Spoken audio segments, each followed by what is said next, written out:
So ito yung ating TNT na ginagawa.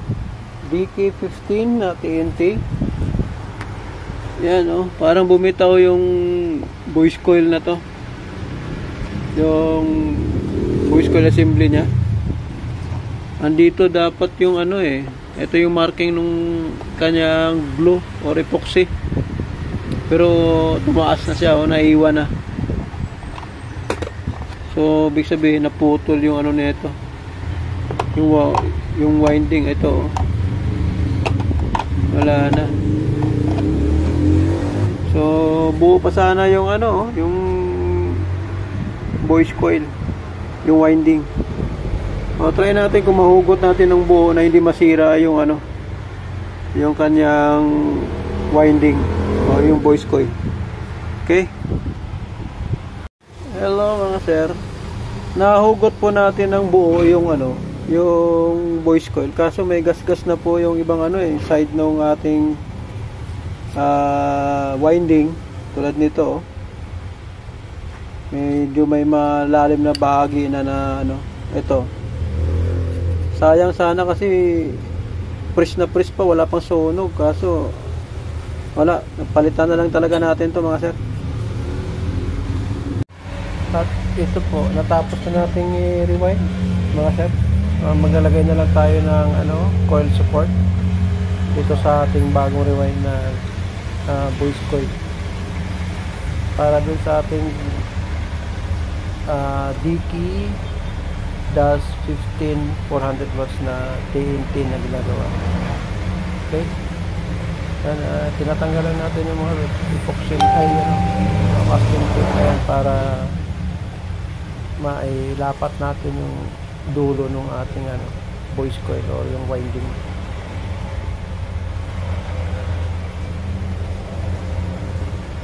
Maglalagay na tayo ng rugby mga doon sa ating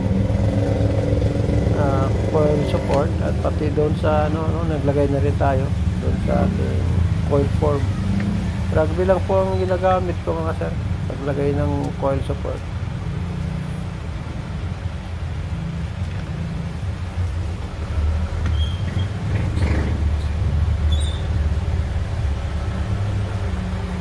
Yan, ilalapat na natin yung yung coil support niya paikot. At pagkatapos niyang ilapat siya ay ating gore ng screwdriver paikot para sumiksik yung maigi yung ating rugby.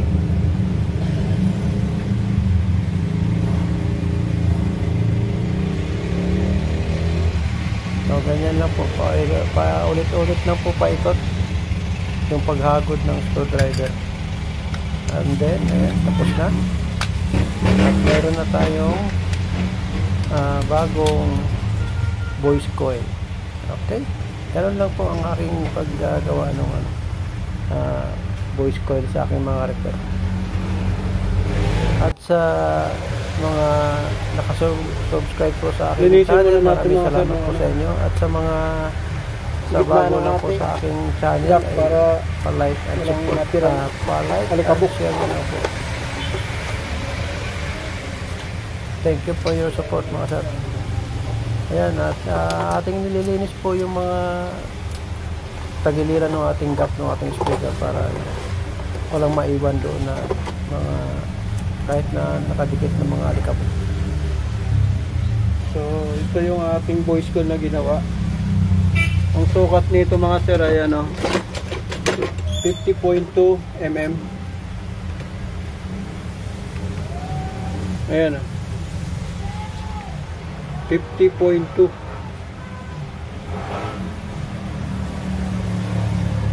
Tama ba? 51 o 51 mm pala. 51 mm.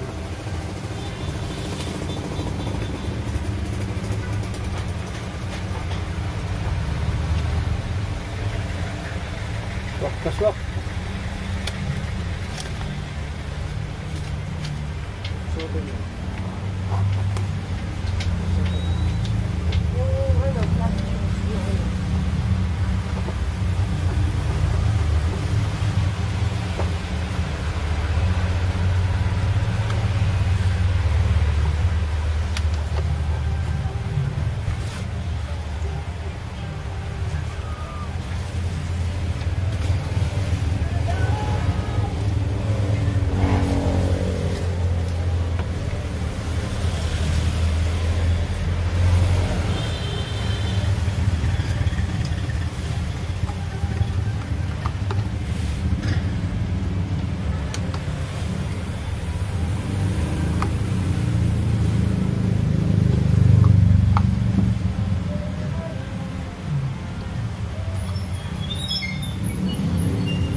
Okay.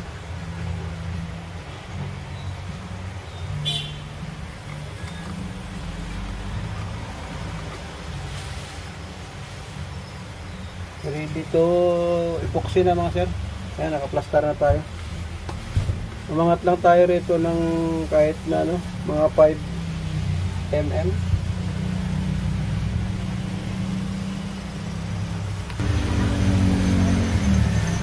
So magtitimpla muna tayo ng epoxy mga sir.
Okay. Ayan. So, patigas-tigasin lang natin ng bahagya at nagdagan natin ng epoxy mga sir.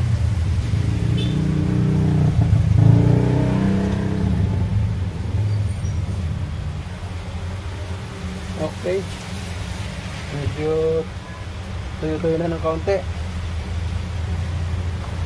Dadagdag tayo ng epoxy mga sir.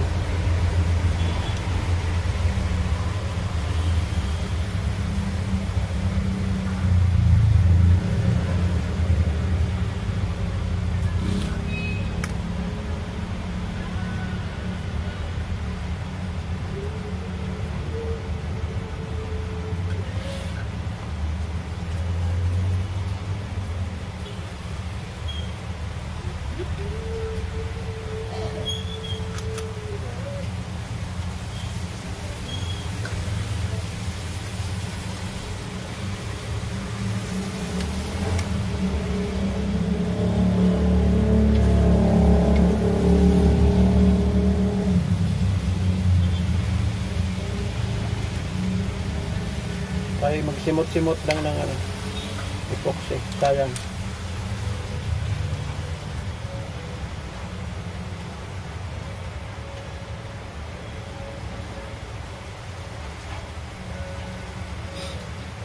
Okay. Ayan na.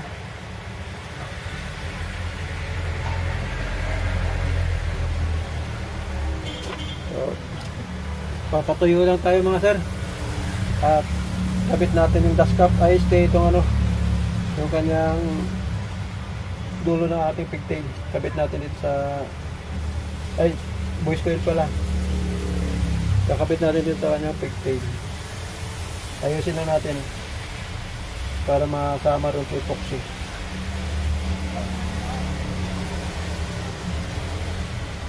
Ayan. So mamaya na natin ano yun to, kalawin kapag Medyo tuyo na mga sir. So kabit na natin yung kanyang pigtail o yung boycott.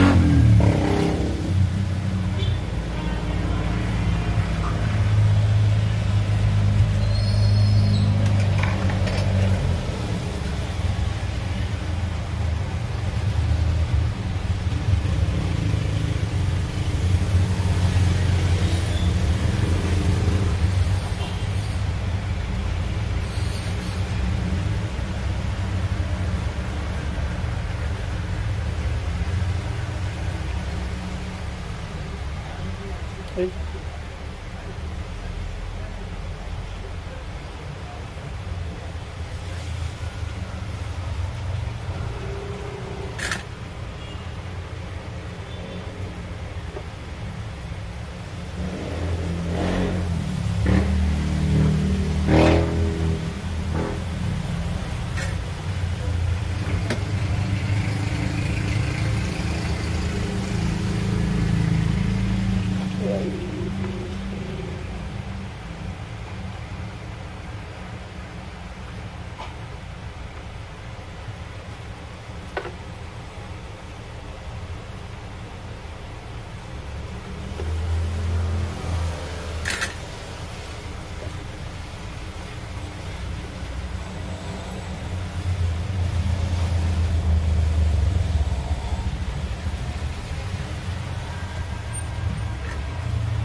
Okay.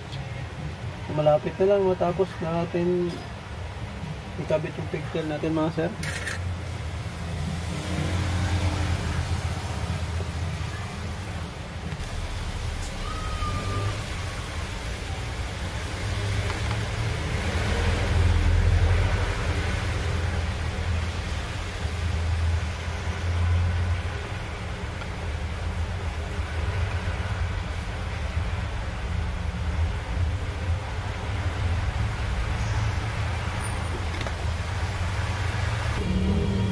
Kabit na natin sir yung dust cap.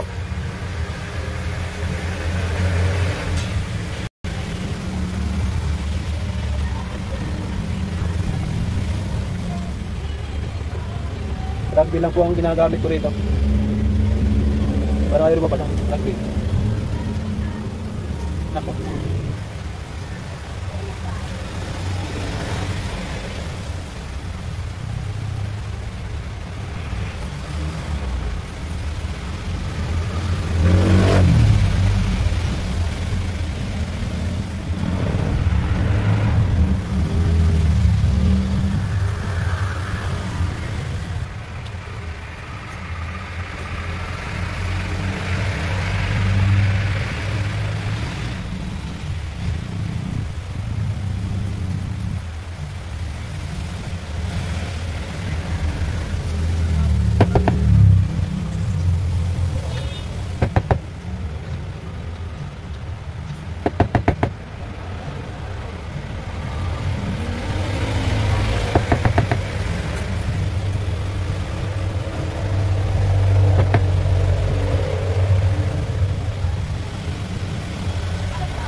So tanggalin muna natin to.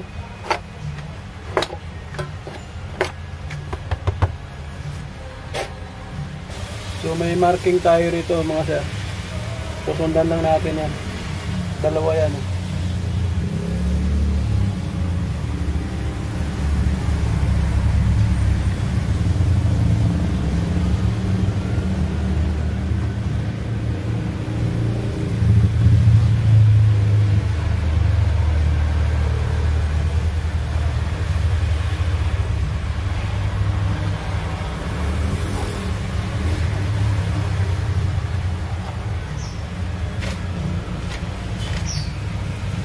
Tapos ipitin natin mga sir ng mabigat.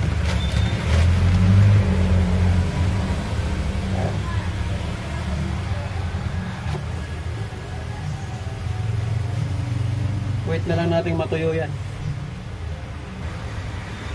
Okay, medyo matigas na itong ating dust cap mga sir. Sound check na tayo mga sir. Ang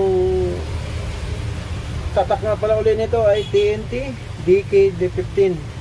DK15 400 watts. Let's do it. Itong negative, ito yung positive.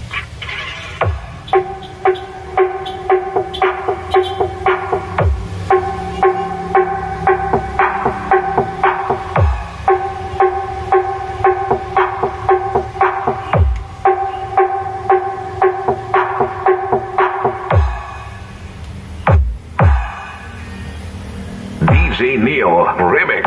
Battle mode activated.